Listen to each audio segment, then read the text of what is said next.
Hi everyone, I'm Airier, and today we're going to be looking at more of Puffinforst's worst games he's played in 2.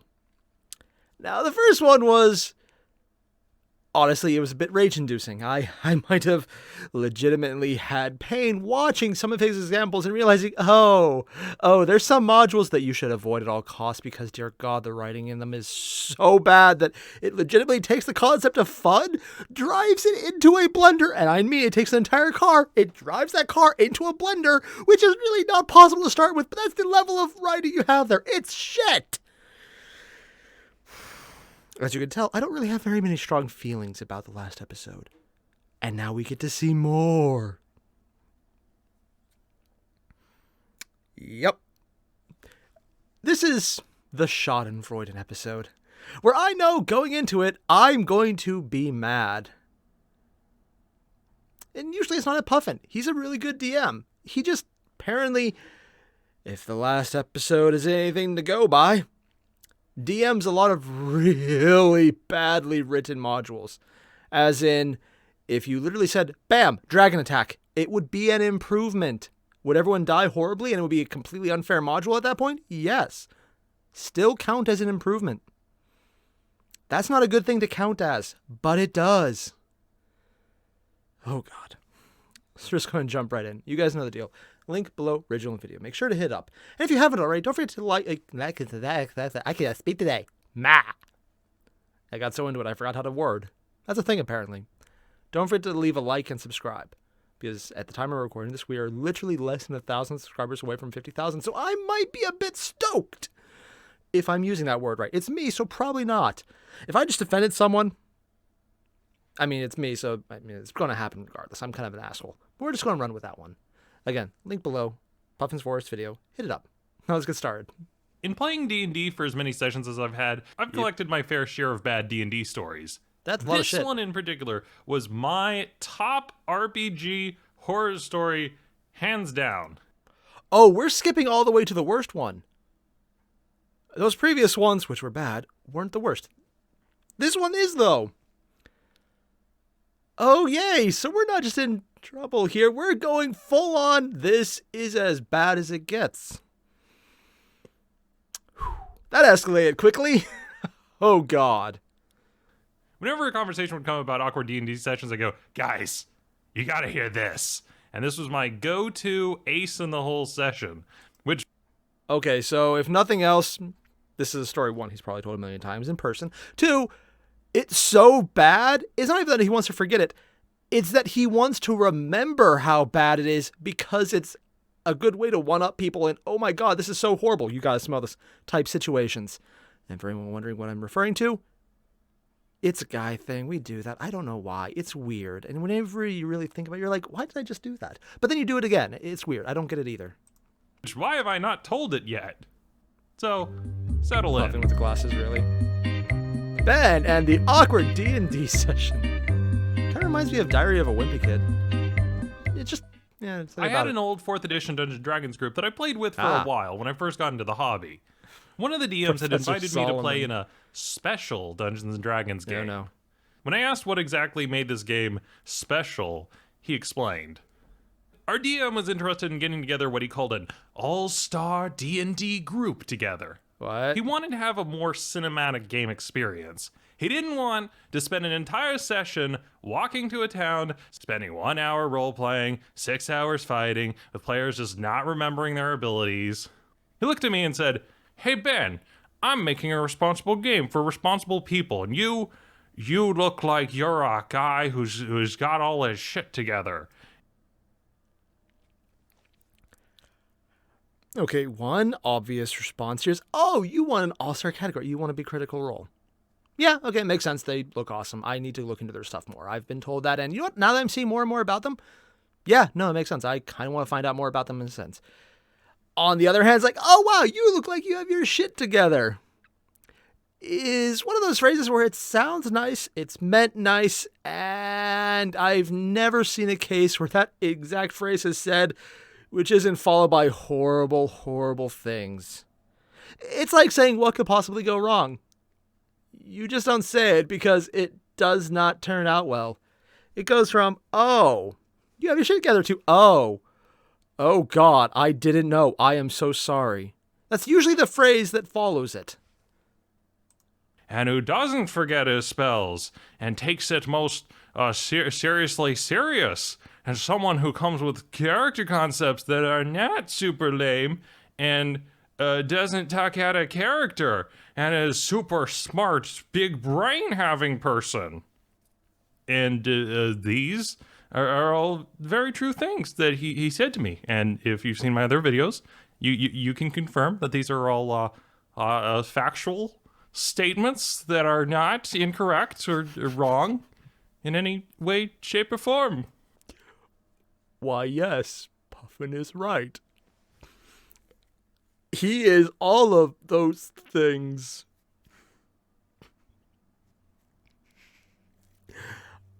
I, for one, am surprised the joke here is that his eyes are moving across in the derp fashion as opposed to his nose literally jumping out of the screen and poking the entire audience. Granted, that would cause probably a few lawsuits, but hey, if nothing else, you invented a way to hit people through the computer, in which case, congratulations, you will have a market. I will give you way more money than I want for that, but I would gladly pay it. Basically, joking aside, he was inviting me to a game of D&D that was Yeah. trying to be more serious. Surprisingly, I was one of the more serious people playing at the time. What? Our table was kind of a goofball group. We made jokes, we talked shit. I at least paid attention during his info. Oh and my lore god, he dumps. actually was a serious player. I couldn't remember any of it, but at least I tried. When we would have super long combat sessions, people would often tune out and need an update on what was going on. And I get it, I really do.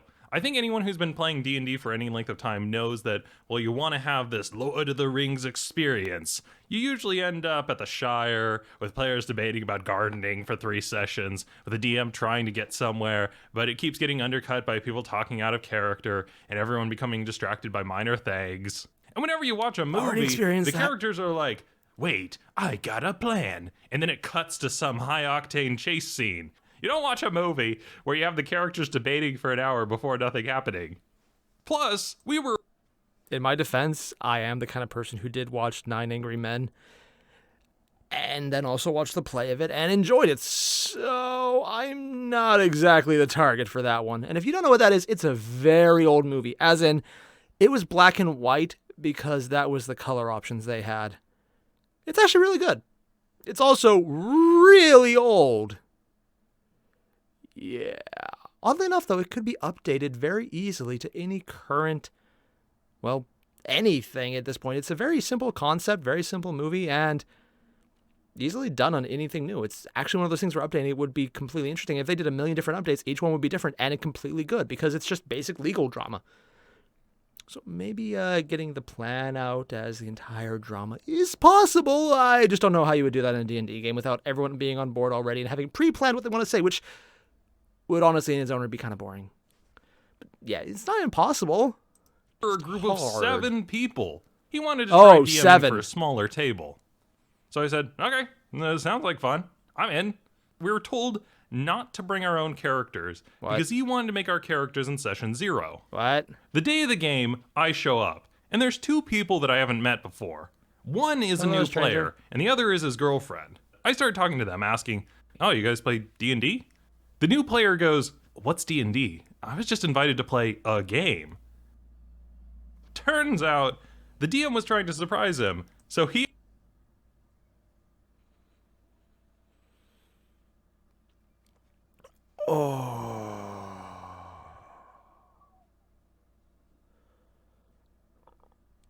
Oh God. It's...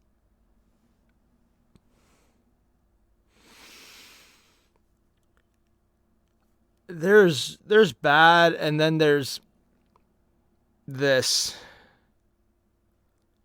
I thought we were just talking about things that went wrong in game or just bad experiences in general. This is not a D&D story. This is I feel I should physically remove myself from this situation for safety concerns.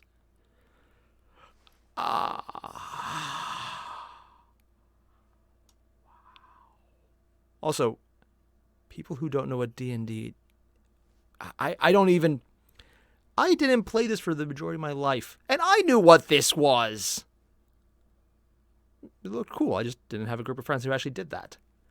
Mostly because I was massively the antisocial nerd. Mostly because I wouldn't take my head out of a book. Don't regret a thing about that either, but, it was a thing. He explained nothing about what he had planned for today. Yeah. There's supposed to be another new player, but he hasn't shown up, and he's not going to come, because he had to bail at the last minute.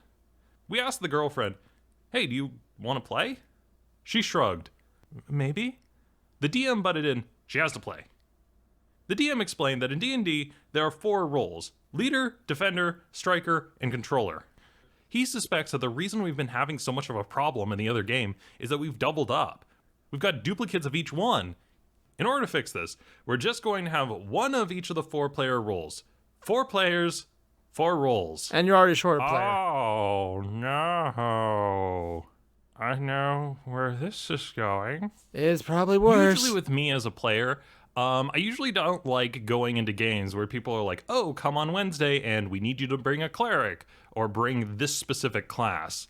The reason I don't necessarily like that is usually because they aren't just asking me to play the class. They're asking me to play it in a very specific way. Really, when they say, come on Thursday and bring a cleric, what they mean is, we need a healer. We need you to outfit your character so he has healing capabilities. Or if they're like, bring a rogue on this thing. They want me to find traps. They want me to sneak. They want me to steal stuff. Damn. So whenever people are asking me to make a specific character, they're usually asking that because they want me to play it in a very specific way, and I lose that freedom. So already, I can kind of tell where this is going. We sit down. Because these are new players, the DM has to explain D&D to them. So he starts going through the general introduction of D&D as a role-playing game. This is the same guy who said, I want an all-star group of people who are going to be really on board and they won't do everything too long. It's like, oh God. There's nothing wrong with new players, but, hell, I'm a new player. People who didn't realize they were going to become new players?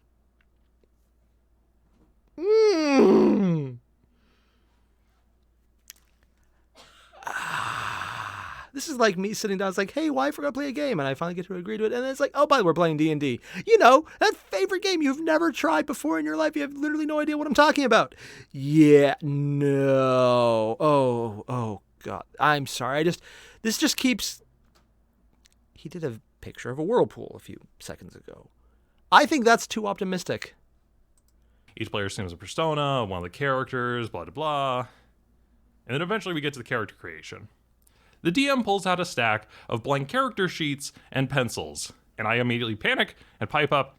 Wait a second. We're making characters by hand? Yep. We've got some new players here. Do you really didn't think pre-make them either? That's a good idea? No. Maybe you want to do pre-gens? Or, hey, why don't we use that online character creator? Huh? There's a lot of them. I found a bunch. In 4th edition, there was an online program which you could use to make your character for you. Oh. Unlike D&D Beyond, where you have to pay for each book you use, this program was a $7 per month thing. But it had every single book and every supplement, and there was a lot of options. It was nice to have everything in one place. Actually sounds like a good deal. Handbook. Like, 1, not even gonna lie, 2, sounds like a good 3, deal. the World Books, all the Dragon Magazine options. It was great for new players and even veterans, because as you were making your character, it would tell you what you were qualified for and what you weren't. Useful. If there was an error or something, it would prompt you, hey, you changed your class. You can't use this weapon anymore. So that's why I had to ask, why are we not using the character builder? Because they need to learn how to play D&D the right way. He handed them a pencil and a blank character sheet. The problem with our old group, he felt, was that his players would just go online, pick powers at random, print off their character sheet, and use their powers willy-nilly. His players, he suspected, weren't really digging into the meat of how their abilities work. He argued that if they at least took the time to write everything down, you'd at least know what's going on it. You're not going to have this situation where someone picks a doppelganger as their race, and then 4 sessions in, finally reads the ability and goes, wait a second, I can change into other people? How long have I had this? Oh, yeah. Remember how he said it's going to get worse? It got worse. This isn't just it's a bad idea. It's a bad setup. The people are not even sure what they're doing. They're being pigeonholed into something. It's not even that he's pigeonholing the entire group into a bad party setup because they have no choice on how to play it. It's that the DM is literally, and I mean this as someone who's only had a few sessions, and right now I would say if I had to deal with this guy as a DM, I would not play.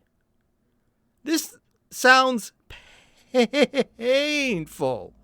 There's a matter of, oh yeah, you're doing it this way, this way, this way. It's like, no, they're having fun. Like, oh, I had this ability. See, that sounds fun. Like that moment of, I'm a dumbass, sounds like a fun moment to have. Just, it's like, oh, I was being an idiot. I could have done this. Cool. And everyone else is like, yeah, it's fun. It's just get a laugh out of it. And this guy's like, I want you to die. No, this is literally, there's videos online about what is a bad DM, or like horror stories about if you're that guy, oh God. It's not just a matter of it's that situation. It's that situation set up by that guy in that campaign.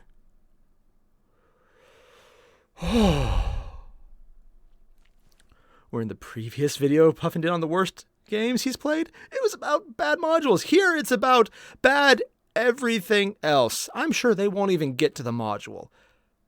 And I don't even, just, every step of the way here is pain, and it's not going to get better.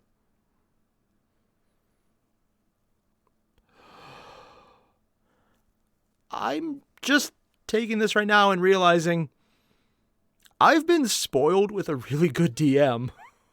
Oh, God. That person was me, and I feel really bad about it. In 4E, writing a character sheet by hand was particularly troublesome because so much of combat relies on these powers, which often have secondary effects. So he asks us, which player is going to be which role? We already know there's 4 players for 4 roles. We can't double up. I decide to pick last. The new player picks Striker, the girlfriend picks Defender, my friend picks Leader, and I pick Controller. We then each pick a class. The Striker role picks the Rogue class, our Defender role picks the Fighter class, our Leader class picks the War Priest, and I, as the Controller, pick the Wizard class. We then went on to character race. The DM explains to our fighter, fighters have to have high strength and constitution, so you could pick a Dragonborn, Dwarf, or Human. Or one of the other ones. I pipe in, there's a whole set of races you could play as. The DM shook his head. No, we're not having mismatched class races. We made this mistake once before, we're not making it again. Because this is going south so quickly, I keep offering some suggestions, but the plane's on fire, the wing has a chunk out of it, the tail's torn off.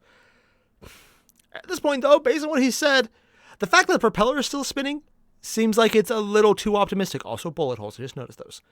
Yeah, no. Puffin, you're literally describing a situation you need to run from.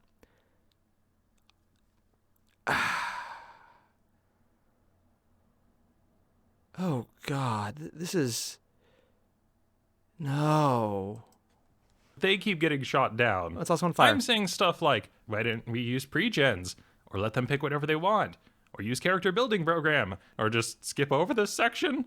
But it's not working. Have you ever gotten so embarrassed that you just wanted to blend in with the wall and fade away? That's me right now. Yeah. I'm sitting on the couch, and every time we get farther into character creation, I notice that the new players are getting more and more frustrated, and I'm sinking a little bit lower and lower into the cushions, getting more. Honestly, at this point, just embarrassed apologize and goes say, on. yeah, this is a bad idea. Let's stop. Because the new players, obviously, to me, aren't having fun getting told what to do. The other guy's in his own house. The DM would be like, okay, time to figure out stats. You can have this number, this number, this number. There are lots of different options you can have, and you can adjust your stats however you want. But since you're a fighter, your primary stats are strength, and your secondary stat is constitution. So you want a 17 or 18 in your primary, and 17 or 16 in your secondary. Once they make their That's just numbers if you choices, know what they mean. Question mark? We have the long, arduous task of filling in all the boxes. Reflex, willpower, attacks, picking powers, armor, gold. I can tell the players are not having fun. They go over all the options just for the other two to tell them which choice is actually the best one. The DM thinks he's being helpful, which he is, but it's also not that much fun. Although, let's be frank, character creation's not much fun when you're a new player. While the new players were talking, Yeah. I remember one of them said something like, wow, in D&D there's all these different choices to make, but like, they kind of don't all matter that much, and it's a lot of paperwork to do before you actually play the game. Yeah. Also, the girlfriend, she's not a native English speaker. I can't remember how long she'd been learning English, but I do remember that she was quiet and kept having to get things translated by her boyfriend, and she seemed really, really lost, and I don't know if I can help her, 'cause Honestly, props to her for trying. That's actually impressive. I'm a native English speaker. Granted, it's American English, so it's stupid level English. And as someone who literally has more time spent on that and focusing on just how fucked up that language is, that is an accurate statement. Her muddling through in a game that she doesn't understand, in a language that she needs translated, and sticking to it, and the fact that she hasn't run out, I'm going to be completely fair. Whoever that person is, massive props to her. That is actually impressive. Like, all joking aside, I'm actually impressed.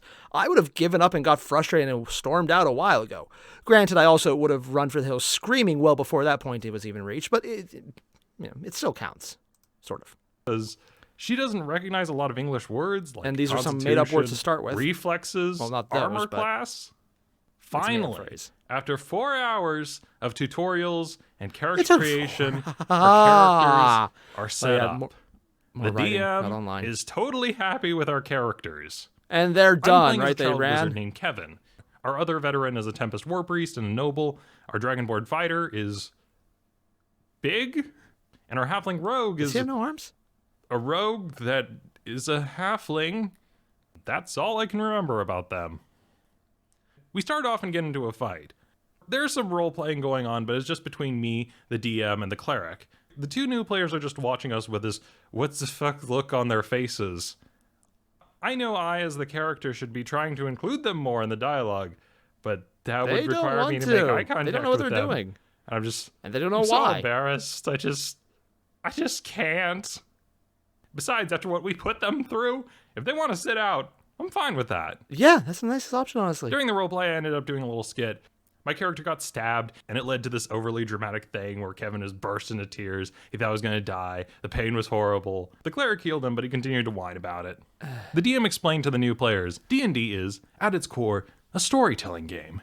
You need to not worry about the numbers, stats, damage. Actually, I prefer not to use the term role-playing. Can we just have a lightning bolt hit this guy? I mean, I don't... Oh, wow. Oh, just that's... Oh. Oh, it's about the role play. It's not about the numbers. Now I realize I'm getting a biased picture from Puffin's explanation, but... This is the horror story you think of when... What is the worst possible thing you can imagine when you're getting into D&D? And this is it. It's like, legitimately, this is someone who would really benefit from doing illegal substances. Because they would put him in jail and hide him from everyone else after he got caught. And let's be honest, we know he would get caught because he would not think that through.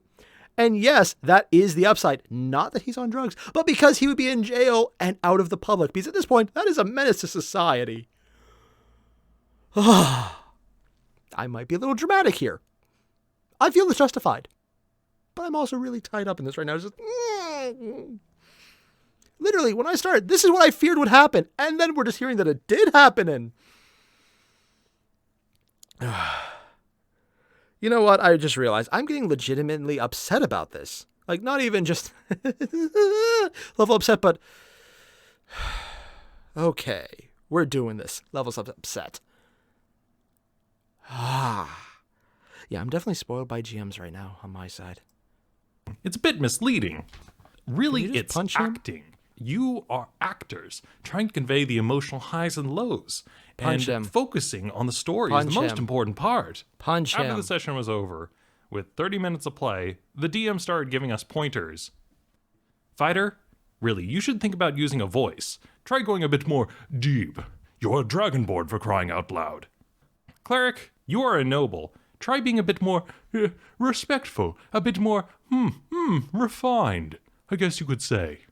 And Ben, the bit you did with Kevin where he was crying, like, it was okay, but you gotta tone it down a bit. Like, it lasted too long. He's a bit too innocent, don't you think?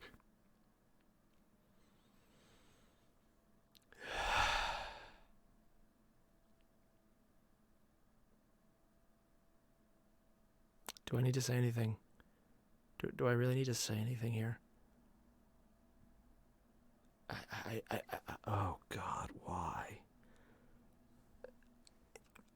How oblivious is this guy? Okay, apparently oblivious enough that he invited 2 people, and for 4 hours he just tortured them, and they're still sticking with him. I'm more impressed about that on their side. Oh, God. Just everything about this screams unobservant, oblivious idiot who is being smacked in the face constantly and thinks that it's rain. But really, they're just walking into a urinal and drowning, and they don't even realize it. This is legitimately painful. After that was done, we finally finished up the session. 4 hours, making characters, 30 minutes, playing. The DM ended it. Okay, we'll be finishing it up here. See you guys next week. No. The 2 new players got in their car, left, and the saddest part is I never saw them again. That's not sad. That's good for them. The first and last time I ever met with them.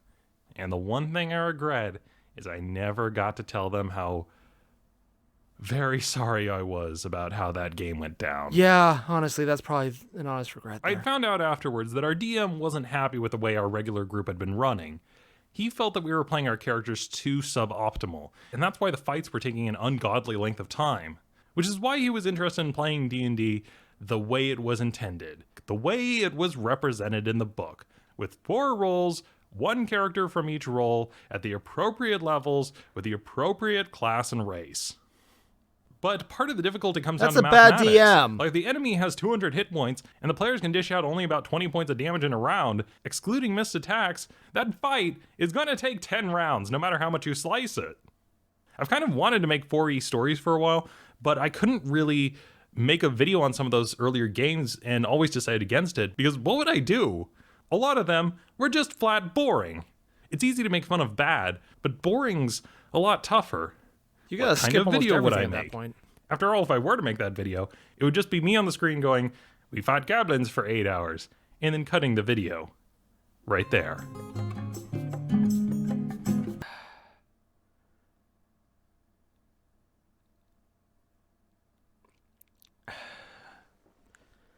I don't even...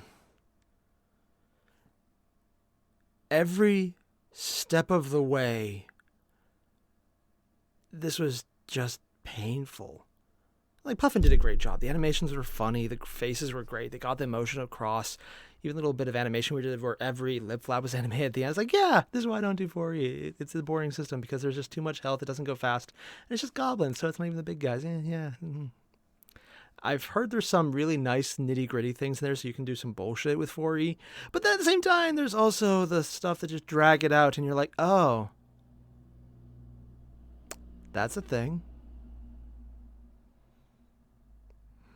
I can understand the DM wanting to have faster encounters, but overall, it seems like he's suffering from a case of he doesn't want to be the DM for the group he has. And they're just screwing around and having fun because the actual system itself isn't really that good.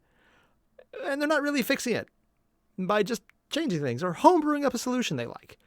Instead, he wants to just change his group. But I think a lot of the problem is he doesn't like the system he's in, and he's not fixing it. So instead, he's looking for alternatives, but those alternatives are making an ass out of him and just kind of bad. And then when he was not actually acting on his desires, just trying to be helpful, he's not being helpful, and every step of the way it's just... he's the kind of guy where even if he got exactly what he wanted, he dropped into 5e. The combat's a lot faster because hit points are a shit ton lower and it's a lot faster. I mean, the longest campaign rounds we were in were just because we were being stupid and screwing around and honestly had horrible, horrible rolls, which prolonged it. We hit maybe 4 rounds. That was one of the longest ones. And again, that's because enemies kept critting. We kept failing critically. Yeah, when I named the campaign Crit and a Miss, I didn't realize that would be a discussion of not a discussion, an actual description of how it went. And this guy, I have a feeling, if Ben does any other videos about him in 5e, he's still going to have horrible, horrible times because it's a him issue. And he's just subjecting everyone else to that level of bullshit. Sorry, it's just when you see a nightmare of this proportion, it hits you in the face. And yeah, it's hard to watch.